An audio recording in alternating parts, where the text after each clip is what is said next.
Welcome to the LongCovidPodcast with me, Jackie Baxter. I am really excited to bring you today's episode. Please do check out the links in the show notes where you can find the podcast website, social media and support group, as well as a link to buy me a coffee if you are able. You should not rely on any medical information contained in this podcast and related materials in making medical, health-related or other decisions. Please do consult a doctor or other health professional. I love to hear from you. If you've got any suggestions or feedback or just want to say hey, then please do get in touch. I really hope you enjoy this episode, so here we go.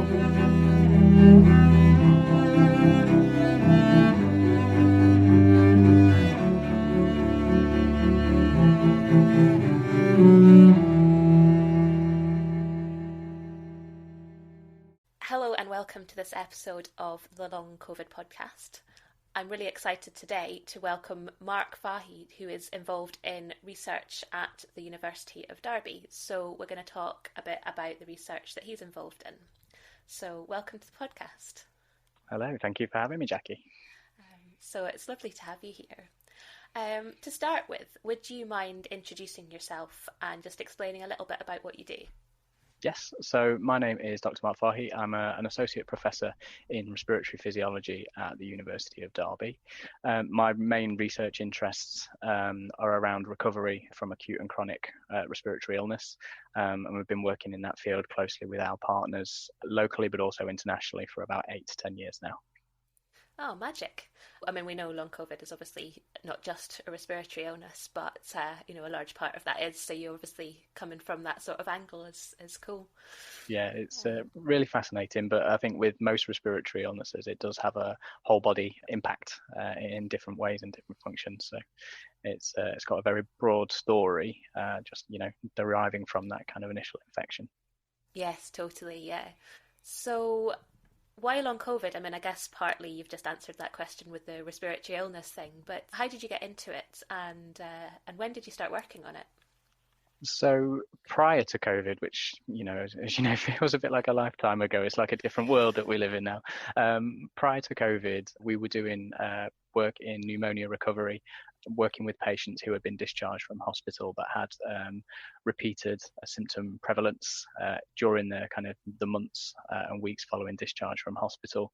So despite getting that kind of resolution radiographically and the pneumonia had cleared up within 14 days of antibiotics, we were seeing patients that were coming back to us really repeatedly with persistent symptom profiles such as fatigue, tiredness, or an inability to do their daily activities such as return to work and socialize with their friends. And part of the team that we were working in, we're trying to understand what that profile of recovery looked like. So, we spent a 6-month period with a patient and kind of interacting with them on a regular basis to understand, what the symptoms were, because, similar to long COVID, and you can see the transition that we've made into the long COVID space, but similarly to that, it wasn't just kind of fixed to respiratory symptoms, there were broad whole body symptoms.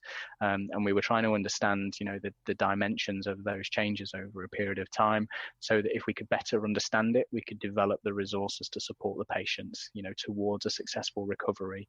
And part of the conversation we were having in January 2020, when we kind of finished that study, was around, what might the interventions look like to support those patients? Might they be medicinal? Might they be, non-pharmacological? And what that might look like. And we were kind of at that really exciting point of that research journey, having spent 3 years almost kind of observing patients through that cohort observation, and then COVID came and all of my clinical partners got dragged in different directions to kind of support the pandemic as it was initially starting. So I was in regular contact, with my clinical partners, and we started to see very early in the pandemic, probably around the April, May time, again, patients coming back into clinics reporting those, symptom prevalence, symptom profiles that had similarities. And I use that word carefully because similarities, I don't want people to assume that I'm talking about a pneumonia, because that might not be the case, but there were similarities in the reports that people were, coming back with issues around breathlessness, fatigue. So, collectively what we decided to do as a research group was to repurpose the observation profile study that we were looking at to determine, what those kind of important changes were and what the frequency of that was. And obviously at this point, we had no idea around the longevity of it. So, we were initially thinking around that, 4 or 5 months time period to say, right, okay, well, if we can identify what changes and where those changes are, what the key challenges are, acknowledging that this was completely new to us, we'll be better able to kind of support that. So that we made a very quick and prominent change. We call it an agile response to COVID within the team, because we were completely focused on the pneumonia. We'd got a 5-6 year research plan in place, and well, we haven't spoken about it since. So we've been very, very busy for the past 2 years, and I expect that we will be as well for years to come. Yeah, I mean I guess the fact that you had the pneumonia study up and running made the transition into looking at COVID and long COVID much easier for you, because a lot of it was in place, I guess. It gave us a starting point. We had to bring in some, more specific measures around COVID to kind of be broad enough not to single it into a respiratory related illness, because, again, we were seeing that whole body aspect. And one of the big things for me that I, proposed to the team and we incorporated was actually the lived experience, because this was new to us. We knew this, pathologically, we knew there was going to be challenges because it was, a new virus. It wasn't something that we'd seen before. And I don't quite know where that idea came from. It was probably in the early hours of one morning. And I was kind of like, we probably need to just document what that profile looks like and the experience of the patient. And to be fair, it was a really good call. It's provided us with some really interesting data. Yeah, it's quite interesting, isn't it? I mean, thinking back to April, May 2020, I mean, that's basically 2 years ago now. And it's quite hard to kind of remember that we didn't know that much at this point. I mean, at that point for me, I didn't realise that there were other people that hadn't recovered. I thought it was just me. In fact, we knew very soon after that there were, millions others around the world. But at the time, we sort of didn't. So you guys were really quick off the mark here to kind of pick up on that. Yeah, we think so. Yeah, I guess we'd got that kind of insight, from the work that we'd done previously. But having the clinicians and our clinical team on the ground and seeing these patients, repeatedly coming back, kind of just triggered a conversation with myself and one of the clinical directors that we work with. And it was a conversation of, we probably need to be doing something in that area. And being honest, it was like it might not come to anything. It might just be in the minority, and that's where we were in the understanding at that time. We didn't understand or know about the prevalence or the severity or the longitudinal nature of it, but it was just kind of that informed feeling from on the ground from the clinical team who were on the coal face, for the want of a better term, and seeing this on a daily case. So we were really quick to repurpose the study design that we'd run previously to kind of bring around that understanding of how patients were being impacted. And obviously that's evolved into a really international story now around long COVID, and obviously the prevalence we know a lot more about and in terms of severity. But what we want to do is to, again, continue to understand the journey so that we can inform those support mechanisms to help patients, whether it be to recovery or towards a recovery. I think that's kind of one of our drivers. Yeah, of course, because you've got to understand a condition before you can work out how to help manage it or help treat it. Absolutely. And you'll know yourself from your own experience, Jackie, is that there have been suggestions and we call repackaging interventions from other clinical areas that have people championing certain approaches that have worked in another clinical area, whether it be respiratory or non-respiratory. And we think, okay, that might be effective to a degree, but it's not going to get to the crux of the actual, the novel challenges that coronavirus has provided us and our patients with. So I think we might see some benefit from those methods, but it's not collective, it's not joined up thinking, it doesn't address the whole body effects that we see in the patients. So we think having that better insight and understanding will help us develop more effective and accepted, support mechanisms. And I think that's obviously one of the challenges that's quite vocal in the long COVID community as well, is that we've got to have patients at the heart of these, this development process.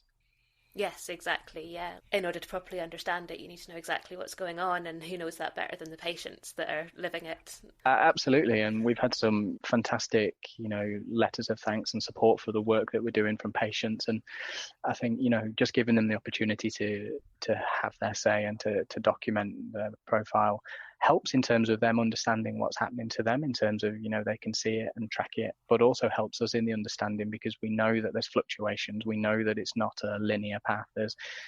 I think one of our patients aptly named it this morning as, the top of a roller coaster at the moment, and they're just waiting to go down again. And I'm like, no, we're going to be okay. Trying to be positive, but the reality is that it might happen. And patients who are now 2 years into their journey, have been on a roller coaster, and we really need to have that insight and develop that kind of bespoke support mechanism rather than just rebadging other things. It's just like putting a label on something that already exists. It doesn't actually change what you do. It just makes it look slightly different.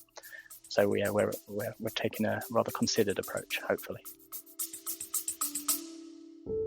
We'll be right back. I'm interrupting myself for a second to tell you about long COVID breathing. The fabulous Vicky Jones and I have teamed up to bring you long COVID breathing. We are both passionate about sharing our expertise and experience of the breath and how incredibly helpful that can be with long COVID. We've worked together to develop a course that is specifically tailored to those with long COVID. It's a 6-week course with 12 sessions, all delivered online. The community feel and learning that we're all sharing is such a joy. To find out more information and to sign up for our courses, workshops and other shorter sessions, please check out the link below, longcovidbreathing.com, or email longcovidbreathing@gmail.com to start your breathing journey with us.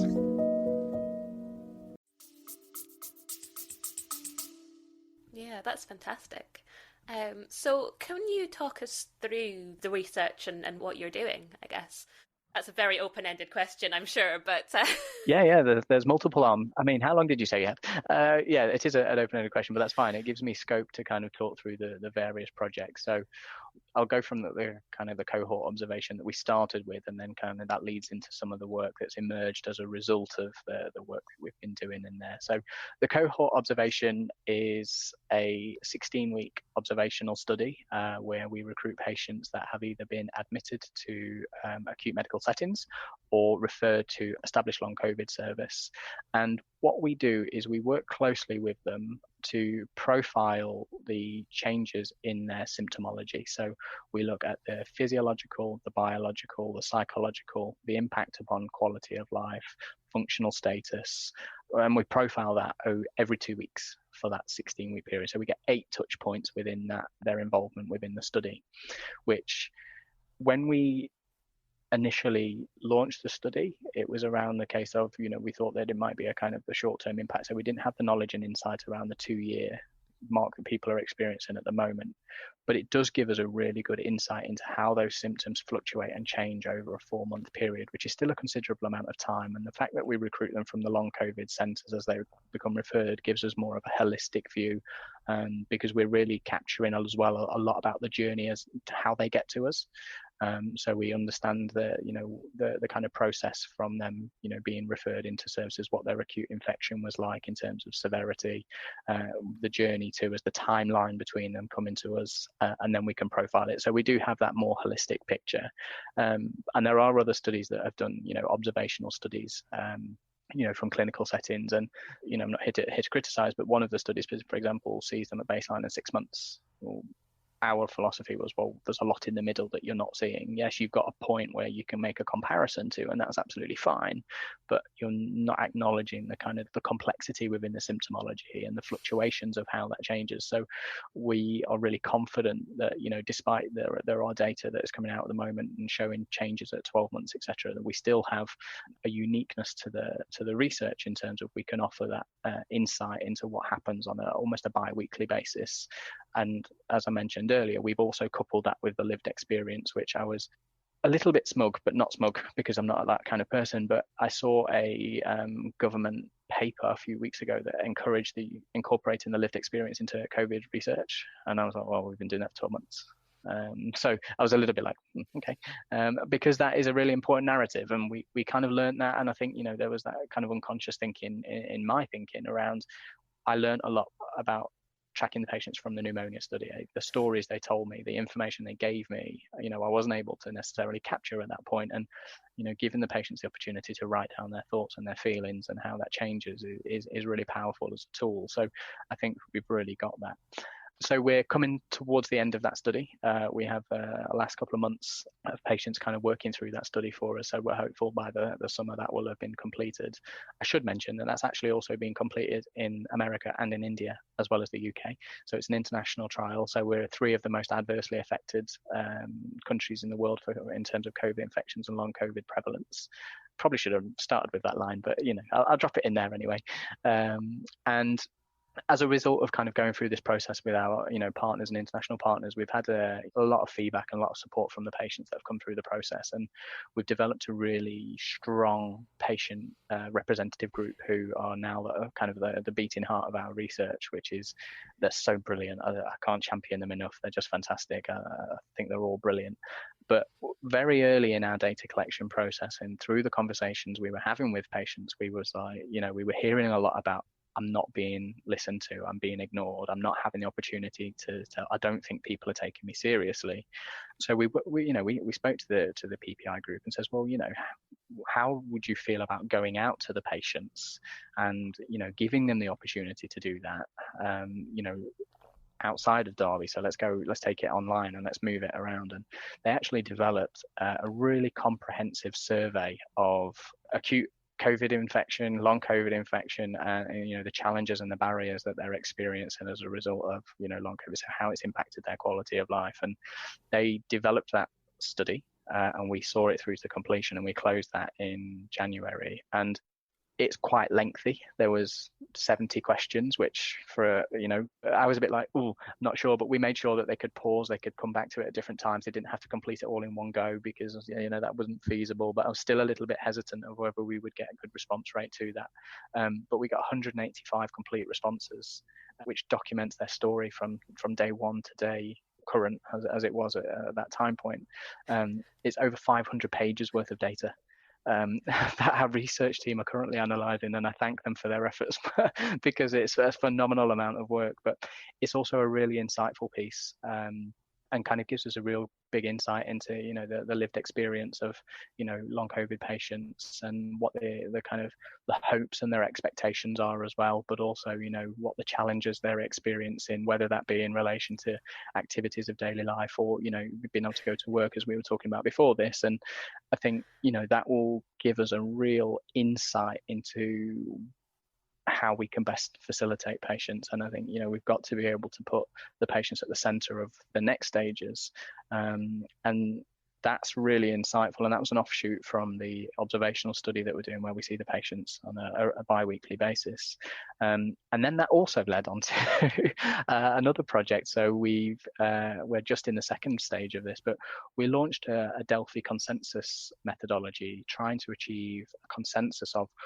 what long COVID rehabilitation processes should look like. And I use the term rehabilitation there, but it doesn't necessarily just mean physical. It means whole body rehabilitation, multiple systems, multiple methodologies. And we did receive a little bit of a backlash for using the term rehabilitation, but once we explained why we were using it and what we meant by that, it was okay. And I think there is a kind of a stigma around the word rehabilitation, which is a little bit unfair, because it doesn't just mean we're going to put people on treadmills and exercise bikes and make them better. That's absolutely not what we're going to do. But what we tried to do was to go out to broad groups. So this includes GPs, non-respiratory physiotherapists, respiratory physiotherapists, respiratory clinicians and non-respiratory clinicians, other healthcare workers, and patients, with the additional dimension of tick this box if you are also a long COVID sufferer. So for the healthcare workers as well as the patients, we would be able to ascertain what their basis was. And the idea behind that was to provide a series of statements to see how we can best shape and facilitate the development of those support mechanisms. And it kind of adds really important information in terms of the picture. And phenomenally, within maybe 2 weeks, we had over 275 responses to that, and was really promising. We reviewed the data last week as a group, and we go into a kind of phases. So phase one was 275, I think, responses, and then we revised the statements that we didn't receive consensus on, and then we go again and try to achieve those. But that will really help shape the thought process around what those support mechanisms need to look like and how we can implement them in the best way. So they're the three active studies that we've kind of, with the Delphi consensus statement, that's still active. We're going into phase 2 the week after next, and the observational study will be completed in the summer. But we've finished the patient voice data, and our aim is to bring all of this information together to inform our decision-making process about what the mechanisms of support need to look like. Yeah, and it sounds like a huge amount of what's a better word for stuff? Research. But it is a lot of stuff, and it's a lot of stuff that keeps me very busy. Yeah, I mean, it's great that you're gathering so much data. I mean, I guess it's going to take a while to kind of crunch your way through it all, isn't it? It is, but I think the way that the projects will kind of phase out over the course of the summer. The observational study is obviously by far the longest, because the patient day 1 to day 108, I think off the top of my head, is a significant amount of time that they're involved with. So we are still recruiting, but we're finishing that kind of phase out now. And then the patient voice data, that's already completed and now being analysed. So we'll have a synthesis of that in maybe the next 4 weeks, and the Delphi will be finished by hopefully the kind of end of May, June time. So we'll start to build the picture as we progress through, the closing out of the other study that we're working on. Sure, yeah. I mean, you say that you're in the middle of analysing the data of the first survey at the moment. Do you have any initial findings at all from that yet, or is it a bit early for that? A little bit early, but That's fair. No. We did have a meeting last week and started to group the data and the responses relative to themes. So what we identified, obviously, through the development of the survey was there's a compelling story even around the different stages of a COVID infection. So the acute infection, the recovery, and then into the long COVID. And what we're wanting to do is to tell that story almost separately, but collectively. We don't want to put all of that story into one output, one resource. We think to do it justice and to go into the depth that the patients have provided us with, I think we have to separate that into the different sections, acknowledging where we are in the pandemic at the moment. The probably most important section for us is to focus on the long COVID section, because that's where the greatest challenge and need is at the moment. I think you'll have seen the Office for National Statistics last week, 1.7 million. The thing that scared me most was the angle of the trajectory of those lines in terms of the numbers. That's increasing on a daily basis. So we kind of think and position that as probably the most important. So we're doing some direct analysis on the long COVID data. But some of the key things that were coming out was around, the inconsistencies in support, or a lack of support, or the inability to get support, in terms of the challenges. And I think it's really important to empower the patients to have that opportunity to say and to tell their story, because they're the people that we're trying to serve in terms of support and develop those mechanisms. And if we have any hope of developing a support mechanism or pathway in the future, it's got to be accepted, because we can spend 5 years, 2 years, whatever, developing a pathway, but if patients aren't going to engage with it, there's no point. And so we're kind of, we've got to give them the opportunity and do justice with the data that they've, provided us with, and tell a very articulate story. So we're going to prioritize that and kind of make sure that that's got the exposure that's required. And, the dissemination, there's various channels of how we're trying to do that. And I'm currently talking to some very clever, talented people from the arts sector about how we can publicize that in public domains, because academic journals are great, but nobody reads them. So we need to get the information back out to the patients that have completed this, and we need to demonstrate that we are listening and we are taking them seriously, because that's something else that came through from the survey. And I think some form of visual or exhibition that's maybe virtual or physical, I don't know, but something where we can take the information back into the long COVID community and give them assurance that we are taking them seriously and we are listening to everything that they've got to say, and that's going to be integral to how we move this knowledge base forward in the future. Yeah, that's actually a really interesting point, because I was literally saying to my partner yesterday that I've been trying to read research papers and stuff like this because I'm interested in it for obvious reasons. But, I'm not a scientist, I'm a musician. I just don't understand so much of this stuff that it's really difficult for me as a layperson, I suppose, to kind of get. So yeah, if it was presented in a way that was directed specifically at people, who weren't scientists, then that would be really, really helpful. Absolutely, and it's really important. I think there is that kind of growing concern, isn't there, within community settings that they're being ignored and not having the opportunity to put their points across. And I think we need to demonstrate that we are listening and we are taking on board, the feedback. And we don't have the biggest numbers of the studies that other studies that might be being run, but we have a lot of powerful data, and it's all been driven by the patients. So we have a responsibility to take that back to the patients and to kind of give them that reassurance.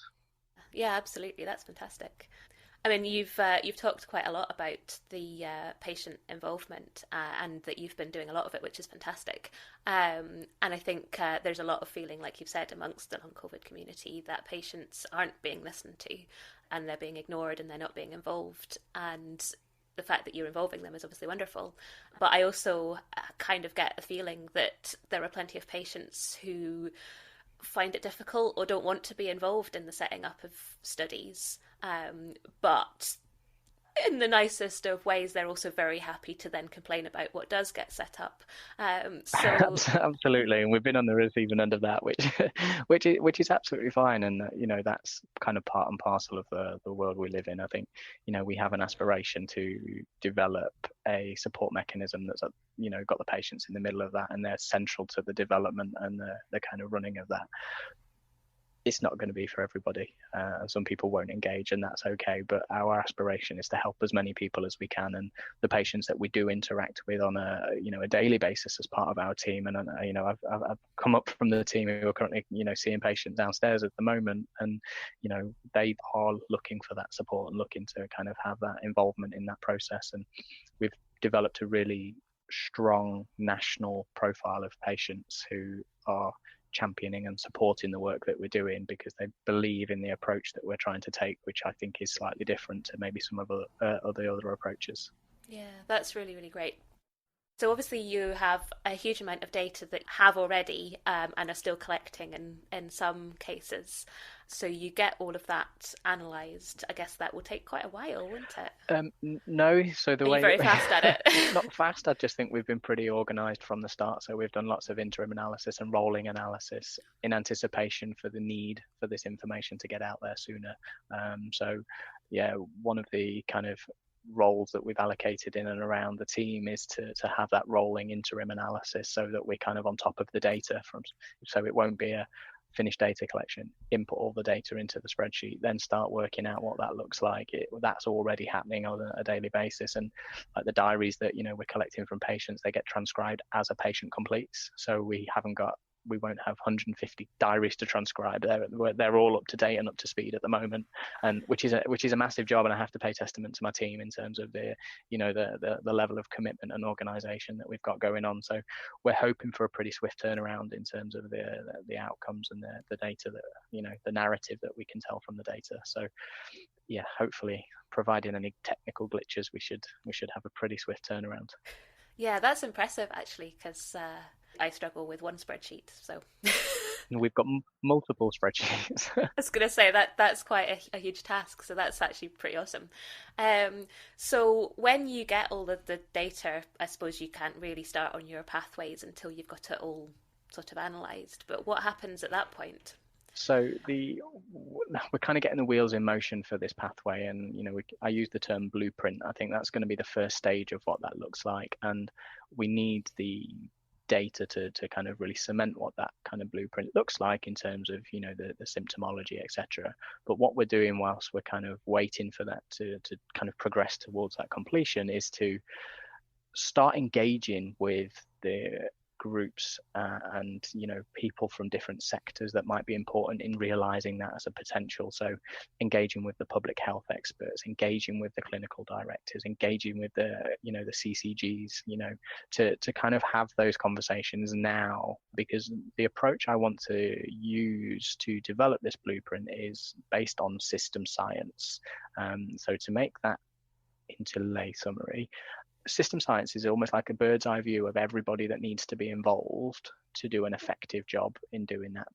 And it looks at the interrelations between each of the different partners that need to be involved. So we've obviously got our healthcare workers and our consultants and GPs, the clinical side of it, but we've also got the patient input, we've got the non-clinical, we've got the public sector organisations. And for us to achieve the biggest impact and the biggest benefit for the patients that we're working with, we need to consider what those interrelations are now and overcome some of the challenges that might entail. So we're putting the groundwork in at the moment, almost to the infrastructure into that group to establish and cover all of the bases so that we've got representation. And we're hopeful that if we do that now, we can then add the layer of the data on to that kind of blueprint of what we create. But we want to kind of go through that stakeholder engagement process of what might this look like. And I'm assuming there'll be iterations of this, I'm sure, but we kind of like, right, what's the important considerations? Here's a symptom that, has been reported extensively by patients, right? What expertise is needed to address that? And how can we then unify those, partnerships? Because I don't want to have multiple channels or multiple pathways. I don't think that addresses the complexity and the kind of the challenges associated with long COVID recovery. I think we need to have that interconnectedness so that the work that's being done by a particular group or a specialist is acknowledged and understood and influenced by the work of others. And I think that interrelation between those different areas is going to be pivotal to addressing probably some of the more complex issues that we're seeing within the patients and that they're reporting to us. We'll be right back. Hey there, I'm just jumping in for a second to see if you're enjoying this episode. If you're finding it useful, maybe you would consider sharing it somewhere, a friend, a group, or even on your Twitter feed. If everyone was able to share just once, we'd be able to get this information out to even more people who really, really need it. So please consider sharing somewhere if you possibly can. I hope you enjoy the episode, and thank you so much.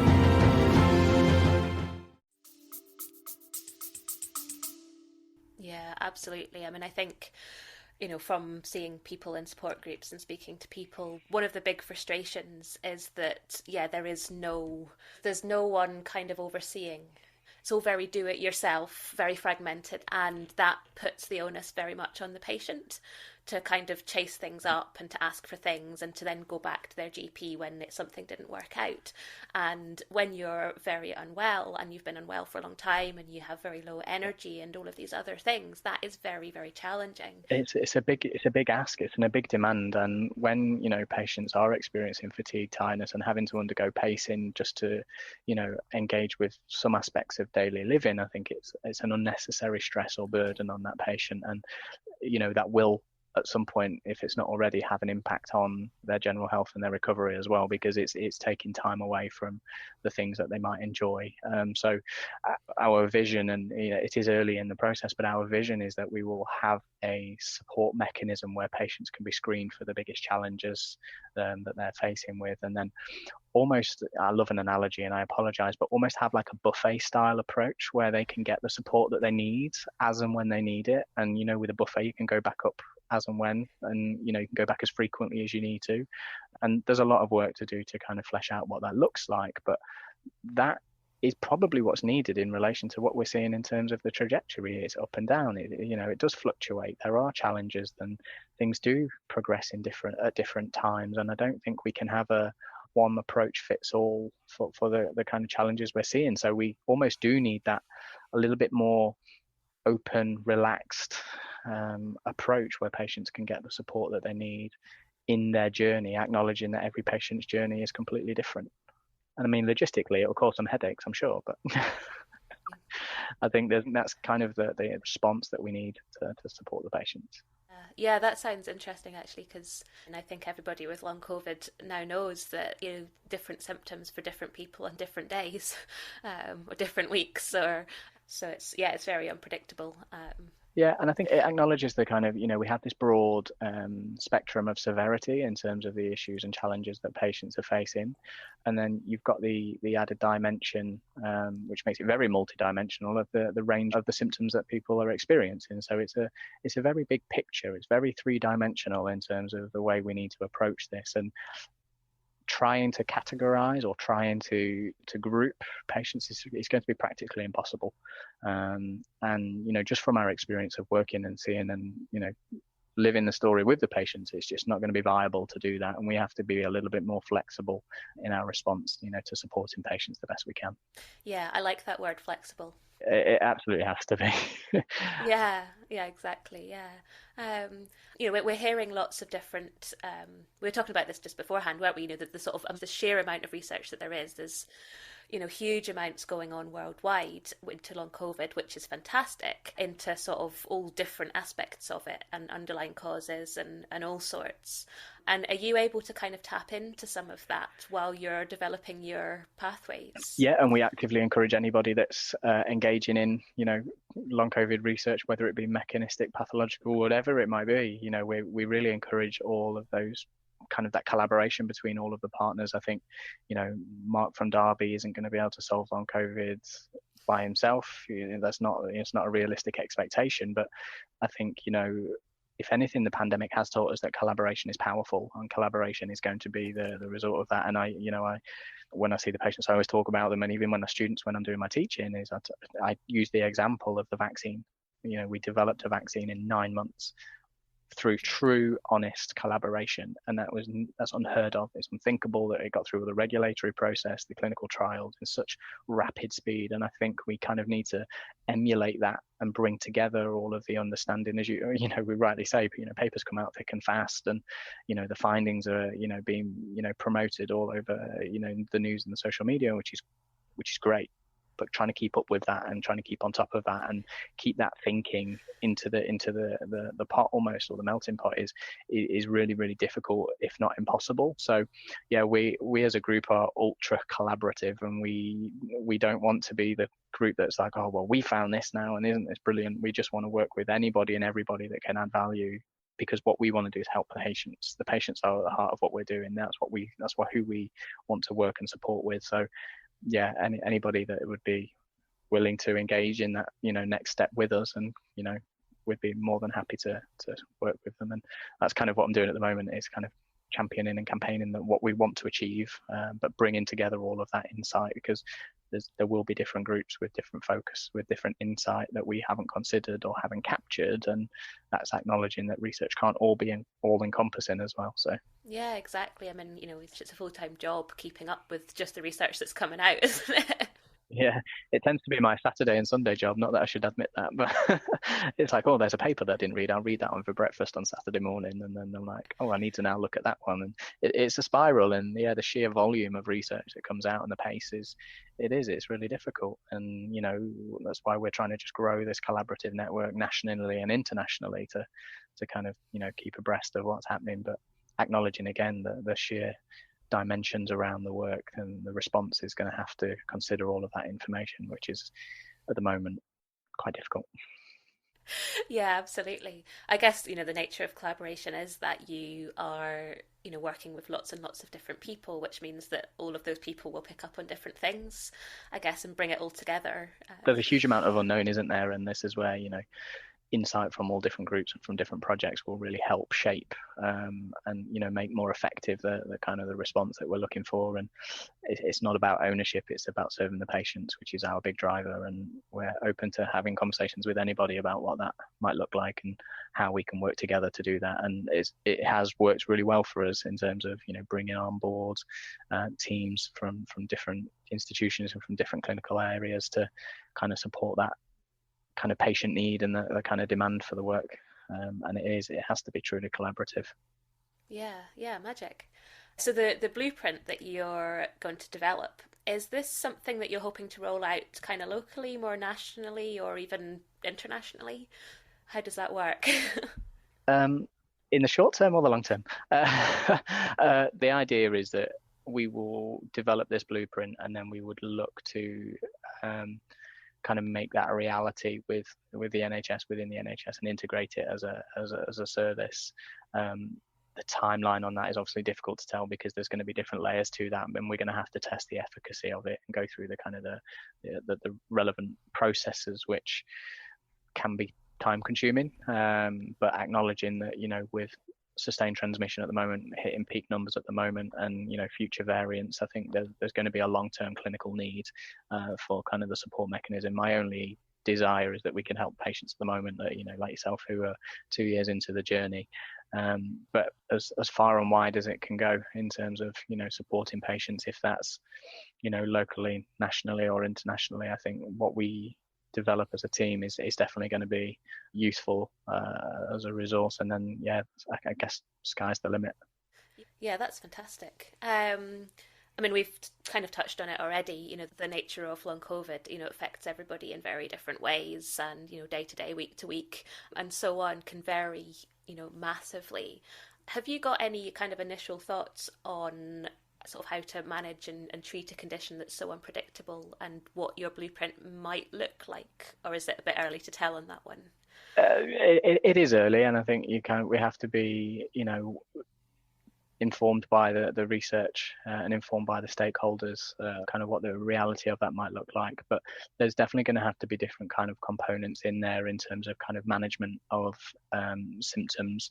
But the expectation is that we would like to promote or have a positive influence on recovery, acknowledging that we might not be able to achieve full recovery in everybody, but if we can move them closer towards a recovery or reduce the impact that the symptoms have, then that will provide a positive benefit. So some of that will be management, some of that will be treatment, whether it be pharmacological or non-pharmacological. There's going to kind of be the different dimensions again to that, but that just recognises the sheer complexity and the multidimensional nature of long COVID and how it impacts people in different ways. So it is kind of too early to tell, but to do that effectively, we kind of need that screening process as well to identify what the biggest challenges are. And it wouldn't be a case of, right, well, here's your list of challenges, now go and help yourself to the resolution for those, or, the support for those. It will be more around the case of, let's work on this challenge, let's address this, or do what we can with this. And there are interactions between the symptoms as well. So we might find, that we can, by providing support for a particular symptom, we can have a secondary or tertiary benefit in other areas. So it's too early to kind of give a rough outline. I've got ideas in my head about what they look like, but I want them to be guided by the key stakeholders, by the patients, and by the research that's being conducted by us and by other groups as well. That was a really impossible question. Sorry. No, it's fine. And I tried to give some insight as much as I could, and the thought process I have on my drives into work, and when I'm struggling with sleep at silly o'clock in the morning. So it's one of those where I have ideas, and that's informed by the lived experience, but has to be kind of go through that rigorous process of development. And I believe in the team that we're established and establishing, that we'll be able to do that, hopefully, relatively quickly. Yeah, I guess you can't second guess the data, can you? Because that defeats the whole point of the study. Absolutely, yeah. I don't want to kind of lead with what that looks like and say, and also tempted not to use the phrase, be guided by the data, because I'm not a politician. So I'm not a politician. I don't want to be framed in that sense. But with the insight from the research, the insight from the lived experience, the insight and knowledge and experience and expertise of the stakeholders from various groups, and and patients will be kind of the way to be effective, or most effective, with patients that we can. Yeah, so thank you so much for joining me today. It's been really interesting to hear about what you've been up to and what you're doing in the future. And maybe you'll come back and talk to me again when you've got some more of your results and your blueprint. That'd be really interesting to hear. Absolutely, I'd be more than happy to come back and speak to you and your listeners about the progress that we're making. Yeah, that would be wonderful. Cool. Well, thank you so much. Thank you so much to all of my guests, and to you for listening. I hope you've enjoyed it, or at least found it useful. The Long COVID podcast is entirely self-produced and self-funded. I'm doing all of this myself. If you're able to, please go to buymeacoffee.com/LongCovidPod to help me cover the costs of hosting the podcast. Please look out for the next episode of the Long COVID podcast. It's available on all the usual podcast hosting things. And do get in touch. I'd love to hear from you.